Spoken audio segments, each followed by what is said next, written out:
Hello and welcome everyone in the Engineering Economics class. Last week we looked at scarcity in markets, and that will be the basis of what we look at today and this week, which is the interaction of demand and supply. Today we're going to be talking about demand. So what I'm hoping that you will learn by the end of this section is that you will understand and be able to answer key questions about the variables that influence demand. First off, I want you to know what demand is, and we covered that in the last week. We will also discuss the variables that influence supply. That'll be in the next lecture. And then we will talk about market equilibrium and be able to show that on a demand and supply graph. And we will use demand and supply graphs to make predictions about price changes and quantity changes. Okay, let's get underway. So, where does price come from? Well, it doesn't come out of thin air, does it?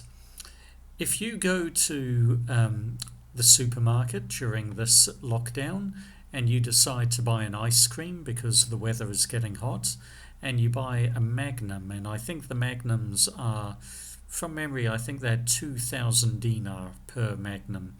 Who decided that the price of a Magnum would be 2,000 dinar? Well, it's not actually someone who sits in a high office. It's actually driven by the market. So in a marketplace, you have many buyers, people who want to buy Magnums, and sellers, people who want to sell ice creams. And in the event that you have lots of firms selling identical or near identical products, and there's no issue with other firms coming into the market, there's no barriers or regulation for them to come into the market, we have what's called perfectly competitive conditions in the market, meaning that if you're selling anything in the market, there's nothing to stop someone else coming in and setting up shop right next door to you and selling the same thing at a cheaper price and undercutting you. When you have good competitive market conditions and people are not getting advantages because of waster or corruption, then you can then get fair prices where demand and supply are determining the prices. And I'll show that to you in time. So a question, what is demand? Well, we covered that in the last lecture. Demand is the ability and willingness to buy a product. Now, there's two parts to demand. You've got to be able to buy it. So, yeah, we looked at the idea that Saad probably wasn't demanding a Ferrari. Even though he was willing, he wasn't able. And Passar was not demanding sheep's brains off the menu. She was able, she could afford it, but she wasn't willing. Now, let's look at that you've got an entire marketplace for Ferraris, a whole country. How many Ferraris are going to be sold?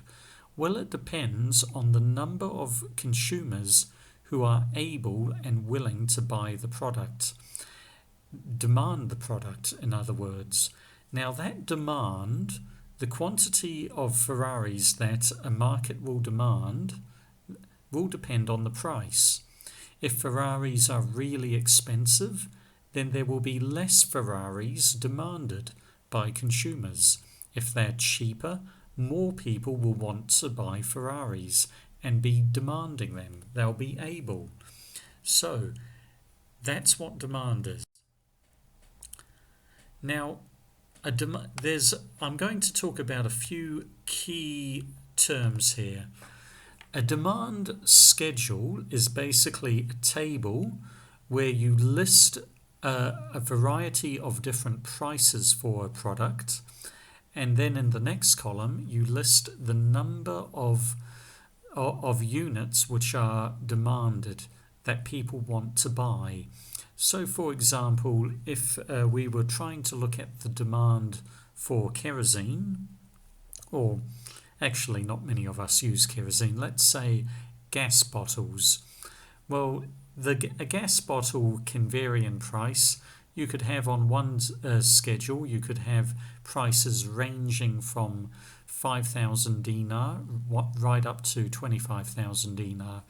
And then in the next column, you would have the number of gas bottles in the city of Erbil that are demanded every week. Now, lots more people will buy gas bottles if they're at 5,000 dinar as opposed to 25,000 dinar. So you should be beginning to see a pattern emerge. Now, the quantity demanded, that's that right column. That is the amount of a good or service that consumers are willing and able, demanding to buy at any given price. So for a different price, there will be a different quantity demanded.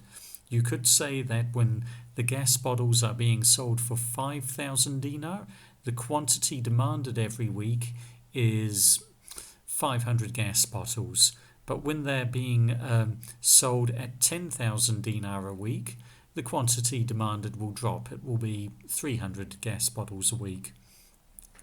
Now, if you take that demand schedule, which has price against quantity demanded, you can plot that on a graph and make a line graph. That line graph is called the demand curve. It shows the relationship between the price of a product and the quantity of the product that is demanded, meaning the number of people who are able and willing to buy the product. Now, you can do a demand curve for an entire marketplace for any given good or service. So you're not just doing the demand curve for ice creams that you're selling out of your shop, but you're doing the demand curve for ice creams demanded in Erbil generally. So let's have a look at a demand curve. So I'm going to give you an example here. World of Warcraft. World of Warcraft, my understanding, I've never played it, but someone told me it's this online game. It's a video game that young boys who are probably virgins like to play. Now, in order to play this game, you have to pay for it. You have to buy a subscription, and then you can go online and play this game called World of Warcraft. Now, how many people are going to sign up to play this video game in the next year? Well, it will depend on the price, won't it? If it's expensive, not so many people will play it. If it's cheap, more people will play it. So, let's have a look. We have a graph here, and we can see first the makings of a demand schedule in the blue box. Price on the left and quantity demanded on the right. And price is according to dollars paid per player, so that's your subscription fee. And quantity is millions of players who sign up for the game per month. Now, we can make the demand schedule, and then we can make the demand curve. You can see on the bottom axis of the curve, you have quantity demanded in millions of players per month, and on the y-axis, the price, the dollars that each player will pay. So, on the demand schedule, if the game was worth $300 per player, then there's going to be 30 million people who sign up for it next month. If it was $250, 35 million people will sign up for it. So it's a bit cheaper, and so suddenly the number of people who are able and who are willing to buy the game will increase, just slightly. So you can see that as the price that players pay falls, the quantity demanded rises. Now, $200 per player, that will mean 40 million players per month will demand it. $150, Suddenly 45 million players will demand it. Can you see what's happening here? We've halved the price, but we've had a 50% increase in the number of people who want to play the game, who are willing and able to play the game, demanding, sorry. And then if it was $100 per player, then the quantity demanded would be 15 million players per month. And so we plot that, and then we can draw a line through it, and that is called the demand curve. I will say that this is a line graph, so all of the points need to be joined up. It's interpolation. It's not trying to find a line of best fit. You're trying to put the line through all of the points. Now that blue line there is the demand curve. Now you're probably thinking, wait a minute, sir, why is that a curve when it's a straight line? Well, in truth, all lines of demand curves will curve eventually, even if they are straight in some places. Now imagine if they were selling this game at $1,000 per player. How many people are going to sign up to play that game?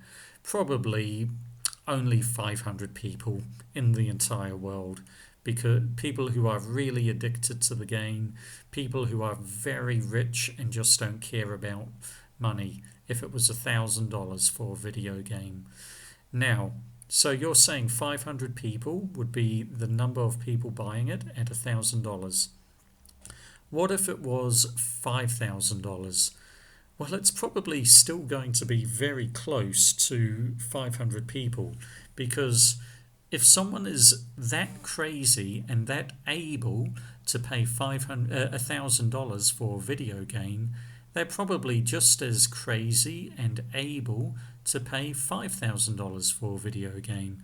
And so you can see that as the price gets higher, that line, the demand curve, the blue line, it's going to curve upwards, and it's going to get steeper as it approaches the y-axis, as the price increases. So demand curves, it doesn't matter what you're buying, they will always have some element of curvature to them. Now, having said that, curves, we're not too interested in them in the extremities. And so normally, just as a learning exercise, and in most textbooks and in most PowerPoints, often these demand curves will be drawn as a straight line. And it's really just so that you can understand the concepts that are going on within economics. But just know that that's why we call it a demand curve. In reality, there will always be some curvature. So the law of demand is that if everything else is constant, the quality of the product, meaning that you can't get different levels of quality for subscriptions to World of Warcraft, when the price of that product falls, more people will demand it. There will be an increase in the quantity demanded. And if the price rises, the quantity demanded of the product will decrease. And so that line, that demand curve, whether it's drawn as a straight line or it's curvy, it always has that downward trajectory. It doesn't curve upwards, it curves down. So, let's understand that. The law of demand. What are some of the things that can affect your demand curve and move your curve? Well, one of them would be the substitution effect. This is where there is a change in price to a different product. So, World of Warcraft, it's used for entertainment, isn't it? What's another video game that people play online? I don't know. Let's say SimCity. I think that's a game. Farmville, let's say. Now, how are you going to spend your time during the day? Well, you can spend it playing World of Warcraft, or you could play a substitutionary activity such as Farmville. Now, Farmville is a substitute for World of Warcraft. People who are spending all of their video game capacity playing Farmville won't want to play World of Warcraft, and vice versa. So, if the price of Farmville goes up, the players who play Farmville will begin to say, I am no longer willing and able to pay this price for Farmville. I'm going to go and find another video game to play. And people will go over to World of Warcraft, so demand will increase for World of Warcraft. Vice versa, if the price of Farmville goes down, more people will think, boy, I am bored of World of Warcraft, and the deal that I can get on Farmville seems really appealing right now, so they will leave World of Warcraft and they will subscribe to Farmville instead. So, if the price of Farmville goes up, demand for World of Warcraft will go up. If the price of Farmville goes down, demand for World of Warcraft will go down. That's a substitution effect. Now, another example would be a complementary effect. This is where there is a change in the price of a product that consumers will generally demand alongside your product. So, what do people need to use in order to play World of Warcraft? Well, they need laptops, don't they? They need computers. What's going to happen if computers got really expensive all of a sudden? Suddenly you couldn't buy a laptop for anything under $10,000. Well, the subscriptions for World of Warcraft are going to drop dramatically. The reason for that is the complementary good, which is a laptop, has gone up. The price for that has gone up, and so demand for for World of Warcraft decreases. Now, vice versa, let's say that laptops decrease in value or in price. Suddenly, you can buy a laptop for $300, a top-of-the-range laptop, $300. Suddenly, everyone is going to have a laptop. What's that going to do to the demand for World of Warcraft? Well, demand for World of Warcraft is going to go up. If the price of the complementary good decreases, demand for your good goes up. So a complementary good and a substitution good, they are the opposite. One will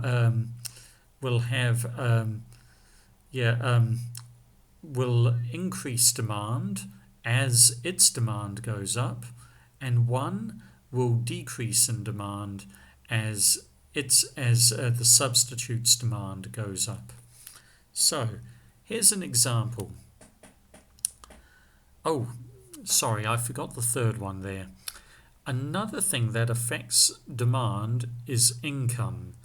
A change in consumers' purchasing power leads to a change in demand. So we were looking at that demand curve, and that is for people all through the world demanding World of Warcraft. Now, what's going to happen if China and India and large parts of Asia, those developing countries, become wealthier? Well, that's happening right now. Well, it means they're going to spend more money on wants and desires rather than just basic needs like rice and shelter. And so demand for World of Warcraft, which is a luxury product, will go up as the average income of the global marketplace increases. So those are three effects that can be had on the demand curve. And I'll show these to you in graph form. So let's look at a product here.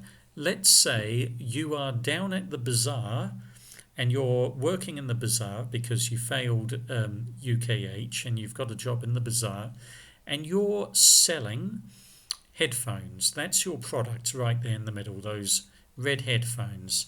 And you're hoping to sell lots of these headphones throughout the week and month.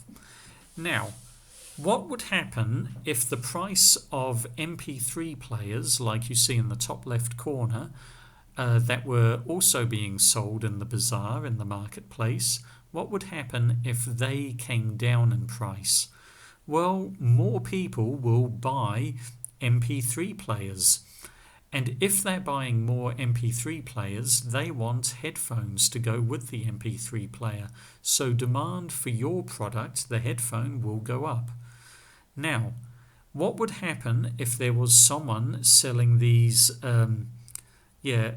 high-resolution speakers, these JBL speakers, at a stand next to you? Well, that's a substitutionary good, isn't it? No one that most people they like to listen to music through one means or another. They'll have headphones, or they'll have these high-resolution speakers that everyone can hear from. You're not going to use both at the same time.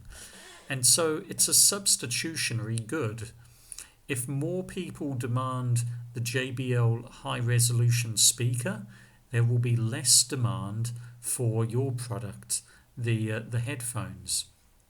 So if there's a sale and the person selling the JBL high-resolution speaker lowers his price, you're going to have less quantity demanded of your product, the headphones. If he makes a decision to increase the price of his product, the JBL high-resolution speaker, then the quantity demanded for your headphones will increase. You will sell more. That should give you a good understanding of what is a complementary good and a substitute good. Now let's talk about the income effect. What happens when generally people's incomes in a marketplace increase or decrease? Well, if the product that you're selling is what we would call a luxurious product, meaning it's something that fulfills people's wants rather than needs. Remember Abraham Maslow's hierarchy of need?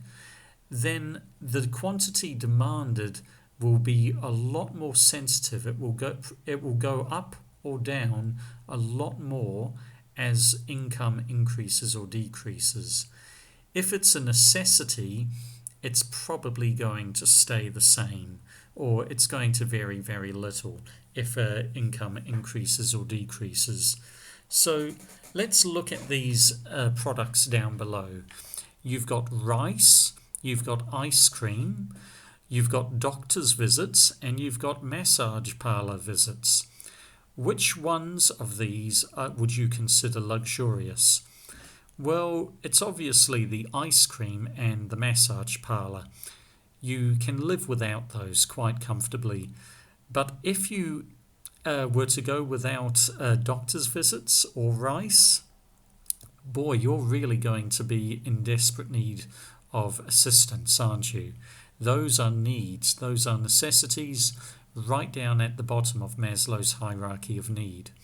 So let's look at rice and ice creams at the moment. Let's say that the average household income in Erbil is $700 a week. And currently in Erbil, people are demanding every week $700 a month. A week sounds a little bit too optimistic. $700 a month. And currently in Erbil, people are demanding, let's say, 10 tons of rice a week, let's say, is sold in Erbil every month. And ice cream, well, currently 500 ice creams are sold every month. It's probably a lot more than that, but anyway. So, the average income is $700 a month. You're selling 10 tons of rice a month in herbal. This is the market, not any one seller. And 500 ice creams a month are being sold. Now, what's going to happen if there's an economic crisis? We're actually going through one right now, aren't we, with the pandemic? Lots of people don't have income. Lots of people are losing their jobs. I've got lots of friends who are unemployed right now. They don't know how they're going to pay the rent. Well, let's say now the average income has come down to $500 a month per household. What's going to happen to the demand for rice? It's probably going to stay about the same. It's still going to be about 10 tons of demand 10 tons quantity demanded every month. Maybe it'll come down a little. Maybe it might be 9.5 tons per month. But it's going to more or less stay the same. And ice cream, on the other hand, if suddenly everyone's household income drops to $500 a month, suddenly demand for ice cream is going to drop a lot, meaning that suddenly the demand for ice cream will probably only be 50 ice creams are bought every month, for example. So this is an example of the income effect. If the product is luxurious, then the quantity demanded will go up and down far faster with a change in income than if it's a necessity product, something like rice. Now, when we are drawing demand curves, one thing that we need to understand is this concept of ceteris paribus. That's Latin, which means all else is equal. What are we comparing when we are drawing a demand curve? We're comparing the price with the quantity demanded. All other variables, we assume they don't change. So if we were going to draw a demand curve for rice in herbal, we would have the prices on the left-hand column, and on the bottom column we would have the quantity demanded, the amount of the tons of rice that are bought every month in herbal. Now, other variables need to be held constant, so we're not looking at differences in quality. You can't consider that some rice might be better quality than other rice and therefore it's a higher price. If you wanted to do that, you've got to separate the demand curves and treat them as separate products and do a different demand curve for each product. And remember, this is very important. If the demand curve moves, that is called an increase or a decrease in the demand curve. So if the demand curve moves to the right, there's an increase in demand. If it moves to the left, there is a decrease in demand. However, if there is a movement along the demand curve because the price has changed, this is an increase or a decrease in the quantity demanded. Don't get those two mixed up.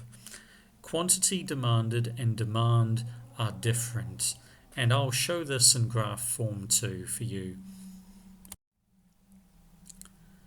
So, we've got a demand here.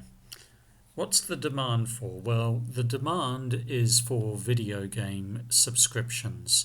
And you can see with that demand, you've got price on the left and quantity in terms of players per month on the x-axis. So as the price comes down, the quantity demanded decreases. Now, let's say there's an increase in demand for video games. for World of Warcraft in particular. What's causing that increase in demand? Well, it could be several things. It could be that people's income has increased. It could be that the price of a substitute good, such as Farmville, may have increased. So all of the players of Farmville come over and they want to play World of Warcraft instead. Or it could be a complementary good. Maybe the price of laptops has decreased for whatever reason.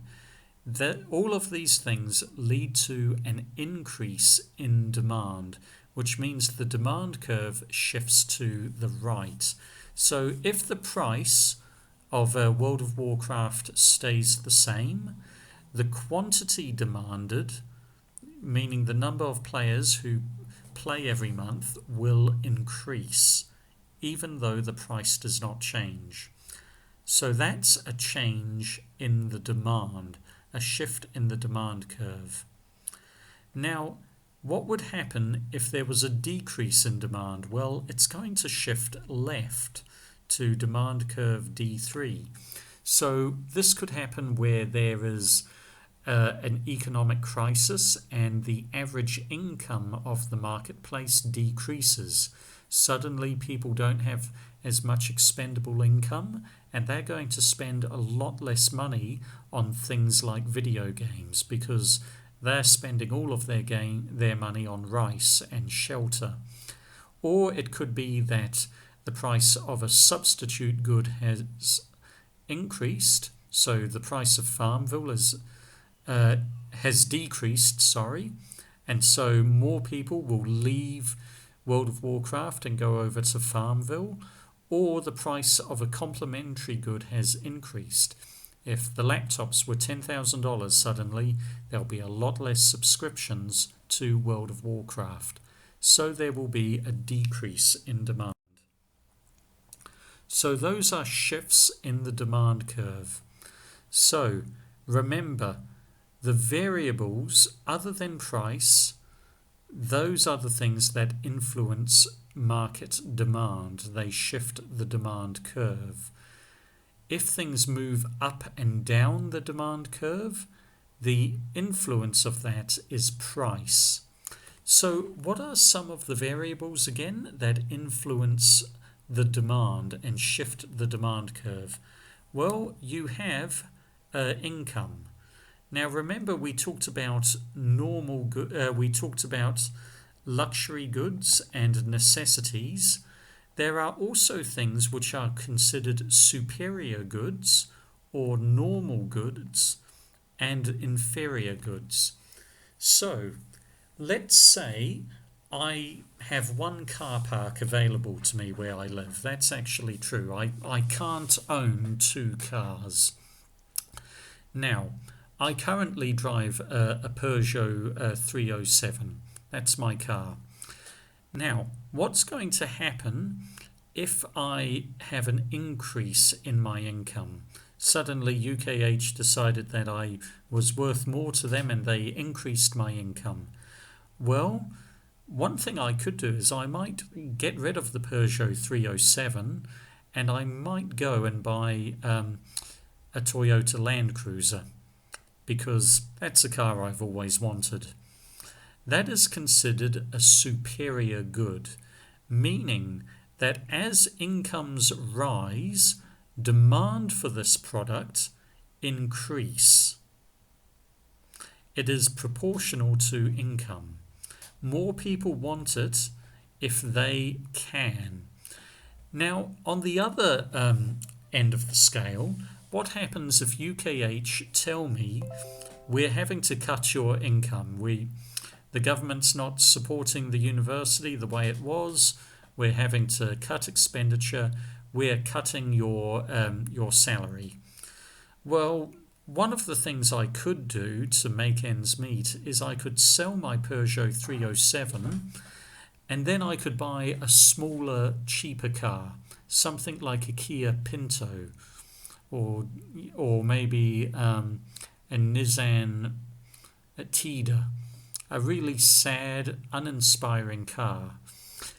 Now, do you see what's happened with the Kia Pinto? As incomes decreased, demand for the Kia Pinto actually went up. More people want to buy Kia Pintos. Why? Because it's an inferior good. It's a product that people buy more of when times are hard. Unlike the Land Cruiser, where more people will buy it if they're doing well financially. And so you have examples of this all through the world, don't you? You could have, let's say that there's two shops in the mall. One is LC Waikiki, and the other one is Prada or Barrister, one of those posh clothing shops. What's going to happen if suddenly everyone gets a pay rise in Erbil? Well, demand for the Prada clothing is going to go up because it's a luxurious or superior good, superior or normal good, meaning that the demand will increase as incomes increase. Demand for clothes from LC Waikiki will probably go down because LC Waikiki clothing is the cheaper end of clothing, isn't it? People buy LC Waikiki clothing when they can't afford clothes from elsewhere.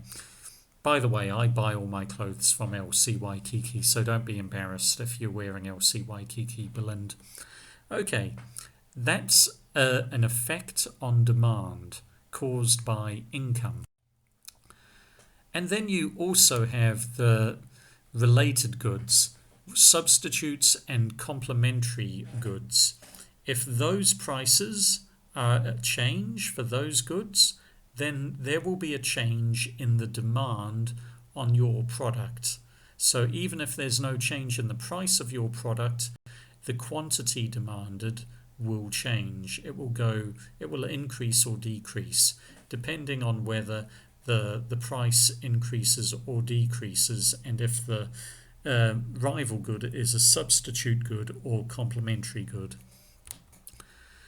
And the other thing is tastes, and this is where marketing comes in. Consumers can be influenced by an advertising campaign for a product. Now, let's consider, for example, the demand for. Let's give an. I'll try and think of something. Okay, what about those malt soft drinks? What are they called? Barbican malt soft drinks. They're quite a nice soft drink. I quite like them. They're a bit tastier than Coke and a bit tastier than the products that Pepsi brings out. Now, they've got a demand curve for that product. Price against quantity demanded. Now, what happens if suddenly Barbican have a really big advertising campaign? There's billboards all through the city, there's ads on TV, there's social media celebrities endorsing the product, there's sports stars seen drinking the drink after their football matches and other things. Well, a good advertising campaign will increase the demand for the product, meaning that the demand curve is going to shift right, meaning that you can sell more of the product for the same price, or you can sell the same amount of the product for a higher price. That's what a good advertising campaign is meant to achieve. It's meant to change the tastes and the fashion of consumers in the market. And the other thing to keep in mind is demographics. Let's consider, for example, the demand for false teeth, dentures. You know what happens when you get really old and your teeth fall out and you buy these fiberglass teeth to put in your mouth so you can still eat meals? Well, what's going to happen to the demand for false teeth as the population gets older or younger. Well, demand for those products which tend to only be demanded by older people, it's going to increase if the population gets older. It's going to decrease if the population gets younger. What about the effect of race? Now, one of the things that I always have to put on my skin when I go outside, when I'm in the sun all day, is sunscreen. Because I'm white, if I am in the sun for too long, I get sunburned. It really hurts. Now, what would happen if the demographic of a city changed and most of the people in the city were black? I'm not trying to make a racist comment here, but if you're black, you don't need to use as much sunscreen as if you're white. You've got a higher tolerance for high sunshine. And so because of that, the demand for the product sunscreen will decrease. The demand curve will shift left. What about gender? Well, right now, the population is about 50% boys, 50% girls. That's the number of babies that are being born. Now, there's a real problem in a lot of countries where they have elective abortions based on sex. So think about this. In a lot of Middle Eastern culture, in a lot of Middle Eastern families, wrongly I believe, there is a higher value placed on sons than there is on daughters. And therefore, parents want to have sons more than daughters. Now, if you have a situation where you don't have good control and people are getting their daughters aborted before they are born, suddenly you're going to get a population which has a much higher proportion of men than women. And that's actually happened in China. I think for every 100 men, there's only about 78 women, or something like that. There's a lot more men than women in China. Now, that's going to create all sorts of effects, isn't it? Well, one, the demand for the product of,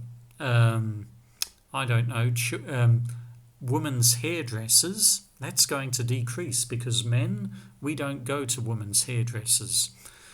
The demand for things such as pornography or prostitution, they actually increase because it's much harder for men to get married. So they go to vices such as pornography and prostitution, which, sure enough, I understand that China is one of the biggest consumers of pornography and prostitution. So you can see here how population and demographics affect demand.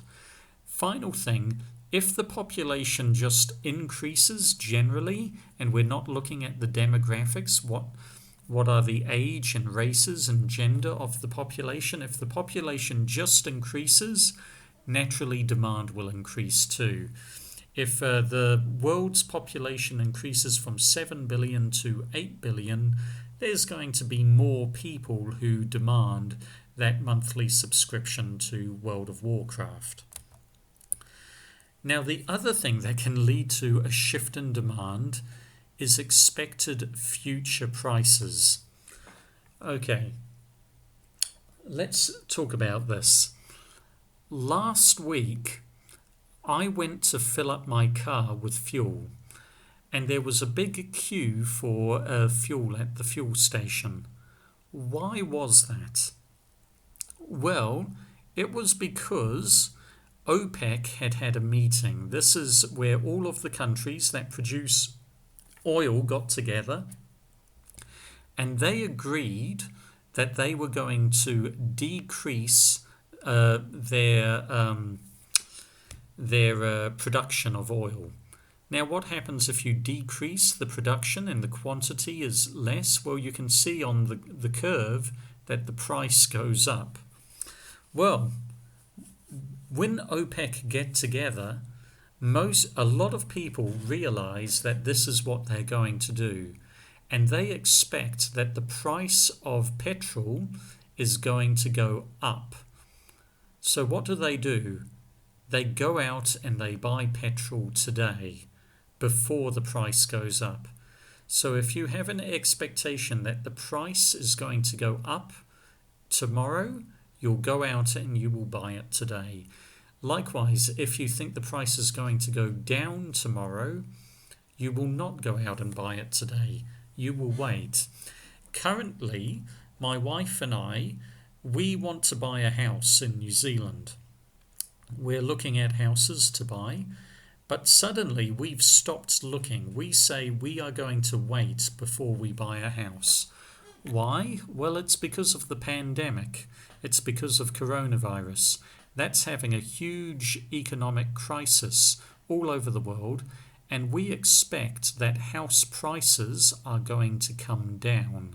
So why would we buy a house today if it's going to be cheaper for us tomorrow? So that's what we're doing. So let's look at a few example questions here. You should be able to answer these in your own time, but we're going to go through these in the tutorial. But here's a question. If there are more British tourists heading to Turkey for the summer, the demand for English courses at private institutes in Turkey increases. Using what you've learned in this lecture, can you explain why? As solar panels become cheaper, the demand for kerosene in Kurdistan decreases. Explain why. And again, use the terms that you've heard in this lecture. Kurdistan has a very young population and it's getting younger. That's very true. I believe the average age in Kurdistan is about 26. It's very young and it's decreasing. What will that do to the demand for universities in the future? Will it increase or will it decrease? Think about that. Mully Daikum, the restaurant, offers a special deal for UKH students. Will demand for the cafeteria food at the university increase or decrease? Explain why. Okay, Hama is a bread baker and Shana is a baklava maker. Now the government announces that the Peshmerga will be getting a 20% pay rise. Now who is happier about this, Hama or Shana? Explain why. Now, Avan sells Samsung and iPhone phones. Belind sells Huawei and Lenovo phones. Now, there's a financial crisis. Who is happy and who is worried? And explain why. Those are tutorial questions. We should be able to go through that together in class, in the tutorial via Zoom next week. If you've got any questions about this, if you don't understand that, please let me know. But these questions will be very typical to questions that you will be getting in the exam.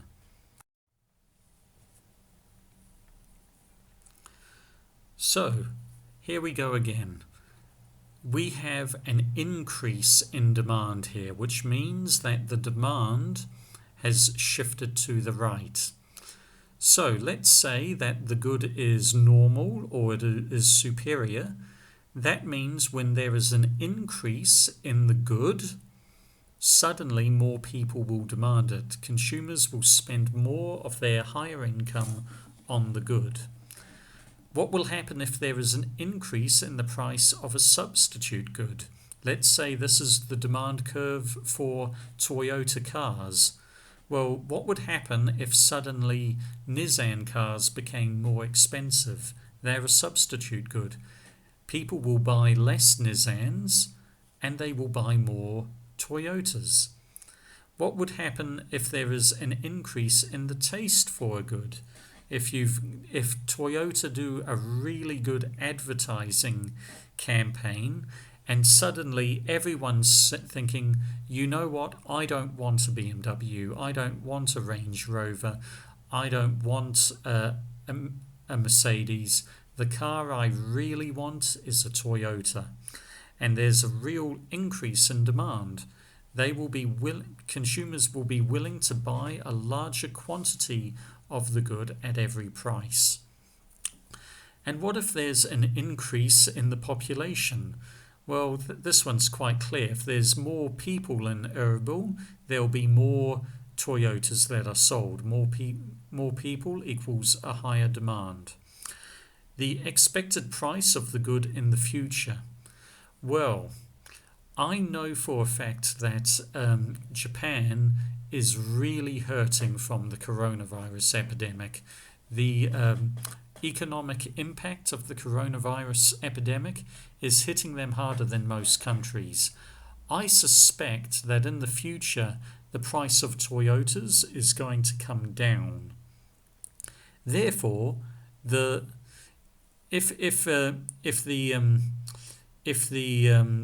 I'm going to be more likely to buy a Toyota tomorrow than today. That is a decrease in demand. But if there is an expected increase in the price of the Toyota in the future for whatever reason, then demand for Toyotas today will increase. It's better to buy a Toyota today and avoid paying the higher price in the future. So let's now look at a decrease in demand where the demand curve shifts to the left. If there's an increase in income and the good is inferior, so an example of an inferior good would be something like the Kia Pinto or something like pencils. Pencils are inferior to pens. Well, demand will decrease because if people's incomes are bigger, they will buy the better product. Likewise, if the good is superior or normal, the demand will decrease if incomes decrease. And if the price of a complementary good increases, so if the price of, let's say, the price of petrol increases significantly, so suddenly you're paying New Zealand petrol prices and you're paying $3 a litre for petrol, demand for Toyota Land Cruisers is going to decrease drastically because Toyota Land Cruisers are very thirsty. They go through a lot of petrol. And that's why you hardly ever see Toyota Land Cruisers in places like New Zealand or Australia or Europe where the price of petrol is much more expensive. Consumers will buy less of the complementary good and less of this good. So, remember though that a change in quantity demanded, not demand, is a move along the curve. And that comes about from a change in the price. And we'll get to that in the next lecture. But basically, what we were looking at in the last two slides were changes in demand, which leads to a shift in the demand curve.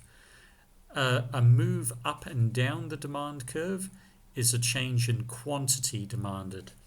And that comes about from a change in price. So if the price of World of Warcraft subscriptions goes from $300 to $250, there will be a shift from A to B.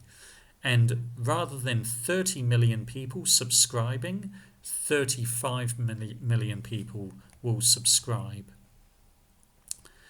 However, if there's a change in the demand, that will be a move from A to C.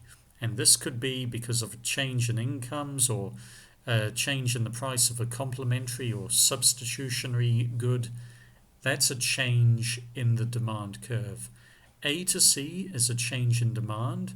A to B is a change in quantity demanded. Please do not confuse those two terms. Now, one of the reasons we need to know about demand is if we're selling a product, is we need to be able to predict what the demand is for our product, so we know how many to make.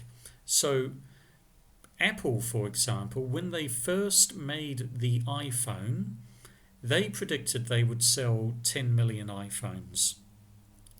The following year, suddenly everyone was talking about iPhones and they were talking about how great they were. And so in 2010, they announced that they were expecting to sell over 50 million iPhones as of that date. They expected an increase in demand because people's tastes had shifted. People no longer wanted flip phones. They wanted smartphones. And Apple had the only smartphone on the market at the time because there was a change in taste. So, question time. What are the factors that lead to a movement along the demand curve and to a shift in the demand curve where the whole demand curve shifts? And there could be a number of factors. You need to be able to answer those questions.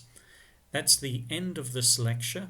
Thank you so much for joining, and I'll see you later this week on YouTube, when we will talk about supply and the interaction supply has with demand. Thank you and goodbye.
I'm Mr. Clifford, and this is Adrian Hill, and welcome to Crash Course Economics.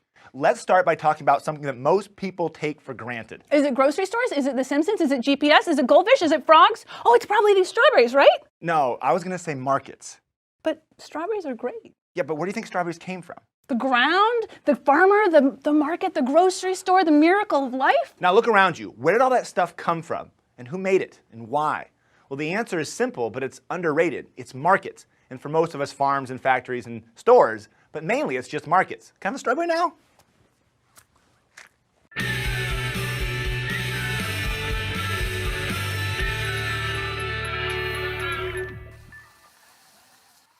So a market is any place where buyers and sellers meet to exchange goods and services. The key to markets is the concept of voluntary exchange. That is that buyers and sellers willingly decide to make a transaction. Let's say you go to a farmer's market and you buy a box of strawberries for $3. You valued the box of strawberries more than the $3 you gave up to get it. The seller valued the $3 more than the box of strawberries.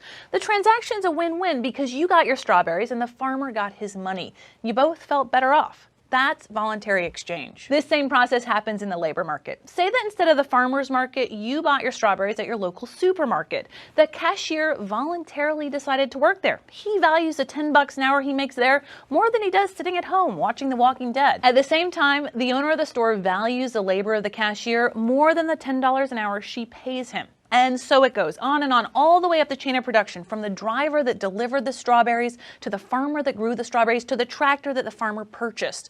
The point is that markets are everywhere, and most are based on voluntary exchange. The part of all this that most people take for granted is how efficient the system is. Competitive markets turn out to be pretty great about allocating or distributing our scarce resources towards their most efficient use. So if farmers produce like too many strawberries, then the price will fall as sellers try to sell them off.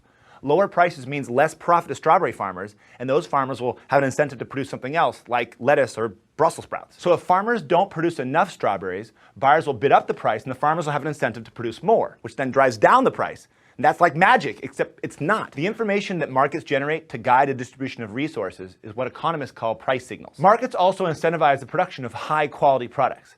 If the strawberries are brown and nasty, then no one's going to want to buy them. And if the tractor's a piece of junk, the strawberry farmer is going to tell other farmers to buy some other tractor. Now, ideally, the eventual result of voluntary exchange is that sellers can't make themselves better off without producing something that makes buyers better off. Businesses, in particular large corporations, are often villainized for being greedy, heartless institutions that take advantage of consumers. But if markets are transparent and buyers are free to choose, then businesses will have a hard time taking advantage of people. Now, obviously, greed and deception happen in real life, and there are situations when consumers don't have a choice.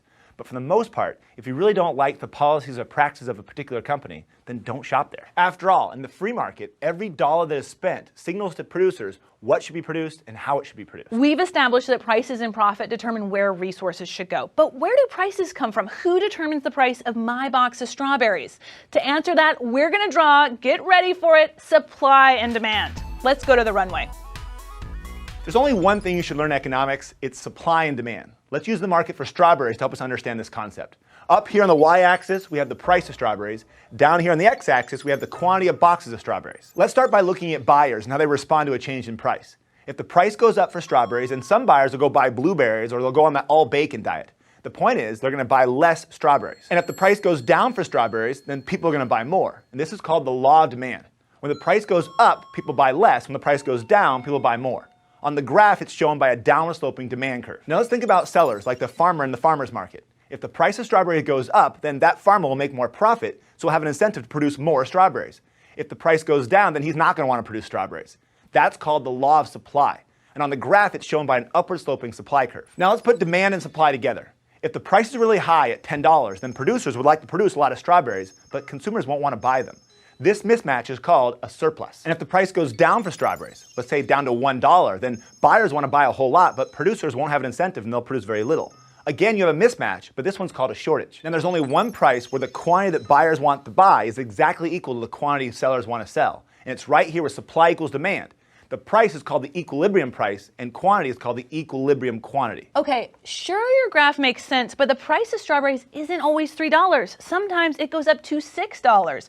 And at Whole Foods, local, artisanally grown strawberries, the fancy strawberries, can cost upwards of $12. But I guess Whole Foods is a whole other world where price has nothing to do with realistic economics. We'll stick to normal strawberries. In fact, the prices for all sorts of stuff change all the time. External forces can shift both the supply and demand curves, changing the equilibrium price and quantity.